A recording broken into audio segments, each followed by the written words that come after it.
way that sexual assault and trauma and abuse are handled in comic books. So this part of the video was inspired by a few Twitter posts that I saw in which people are very concerned and very taken aback by the idea of some recent stuff with magic in comic books, where they're showcasing how her and a lot of other characters that they noticed have origins that were founded in abuse and assault, especially as children. And it's something that we've noticed has been kind of a trend over comics over time, to where a lot of writers will use this abuse and trauma as a shtick or a gimmick or for pure shock value in a way. And it's one that I've always had issue with in regards to not just comic books, but writing in general, from shows to anime to movies, whatever it may be. When you're going to use something like abuse, especially in a sexual facet or a sexual manner in your story, it needs to, one, make sense, and two, it needs to be shown in a tasteful manner, which sounds kind of crazy to say that something like this can be tasteful at all. But for me, in the way I see it, do not make me sit there and watch the entire thing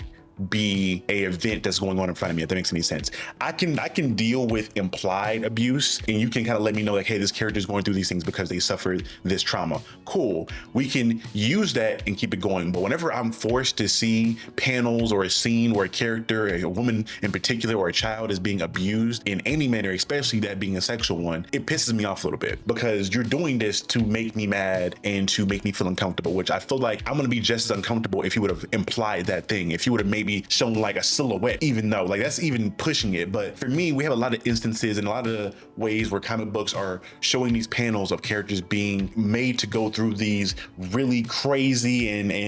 it's out there scenarios where I just feel like they're not needed. I feel like you could, again, show the implied violence and have just as impactful as a story as you would showing a character being brutally murdered in a sexual way. And it's been one that I understand you're doing it in a way to make a character seem more like a monster than what they are. I know it's something that Victor Creed Sabretooth has been really guilty of in the past, and how people have written him to be a monster, or even certain characters like Captain Marvel going through her own stuff where she was like somehow like assaulted by someone who was her son, or I don't know how. I gotta look it up to see how detailed that is, but I know it's like a weird situation where she was assaulted as well. This has been something within comic books that I feel like needs to be changed drastically going forward. And again, I know these issues are ones that are not super prevalent as much now, just for the factor that we have a lot more representation within the areas of writing. There are amazing women who are writing stuff like a Kelly Thompson or Stephanie Williams, who are women who are telling stories that feature women, but are very much so a more authentic way. And I think that's just how we go about fixing this stuff, because I don't want to bring these issues up and not give ways in which I feel like they can be rectified. I do feel like the solution for a lot of this stuff is to have people that are of these experiences you're trying to tell either give some input on the story about how to tell it, or